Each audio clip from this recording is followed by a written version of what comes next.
ஒருமுறை ஒரு இளைஞன் சுவாமி விவேகானந்தரை சந்திக்க வந்தான். அவன் கூறினான், எனக்கு எல்லா வசதிகளும் இருக்கின்றன, ஆனால் மனதிற்கு அமைதி இல்லை. படுக்கையில் படுத்தால் தூக்கம் வரவில்லை. கடவுளில் நம்பிக்கை நிறைந்துள்ளேன். தினமும் என் பிடித்த தேவதை நீண்ட நேரம் வழிபடுகிறேன். ஆனாலும் மனம் அமைதியின்றி தவிக்கிறது. கண்களை மூடி தியானம் செய்ய அமர்ந்தால் மனம் எங்கோ அலைபாய்கிறது. இதை கேட்ட விவேகானந்தர் பதில் கூறுவதற்கு முன் ஒரு சிறிய கதையை சொன்னார். ஒரு அடர்ந்த காட்டுப் பகுதியில் உள்ள குகையில் 3 ஞானிகள் நீண்ட காலமாக தியானத்தில் அமர்ந்திருந்தனர். அவர்கள் எந்த பேச்சும் பேசாமல் முழுமையாக தியானத்தில் இருந்தனர். ஒரு நாள் அவர்களில் ஒருவர் திடீரென கண்களை திறந்து, நேரத்திற்கு முன்பு ஒரு கருப்பு குதிரை ஓடிச் சென்றது என்று நினைக்கிறேன் என்றார். இதை கேட்ட மற்ற இருவர் எதுவும் பேசவில்லை.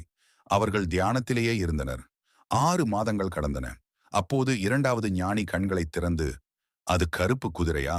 இல்லை, அது வெள்ளை குதிரை என்று நினைக்கிறேன் என்று கூறினான். இதற்கும் 3வது ஞானி எந்த பதிலும் அளிக்கவில்லை. மறுபடியும் 6 மாதங்கள் கழிந்தன.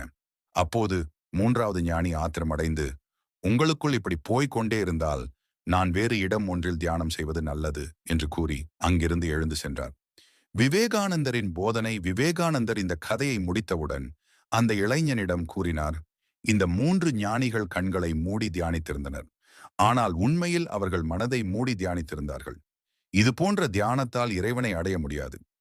உண்மையான மன அமைதி கிடைக்க வேண்டுமென்றால் அது தியானத்தால் மட்டும் கிடைக்காது. உண்மையான அமைதி பிறருக்கு உதவி செய்வதில்தான் உள்ளது. உன் வீட்டிற்கு அருகிலேயே ஏழைகள், ஆதரவற்றவர்கள், நோயாளிகள் இருந்தால் அவர்களுக்கு உதவுவதற்காக முன்வா. உதவி பெற்று மகிழும் அவர்களின் முகங்களில் உன் மன நிம்மதியும் ஒளிரும். உண்மையான மன திருப்தி பிறருக்காக வாழ்வதில்தான் இருக்கிறது.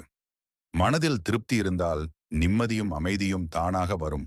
அதை உணராமல் கண்களை மூடிக்கொண்டு செய்யும் தியானம் பயனற்றது. மனம் ஒரு நிலையில் இல்லாமல் அலைபாய்ந்து கொண்டே இருக்கும். இதை கேட்ட இளைஞன் உண்மை புரிந்து கொண்டான்.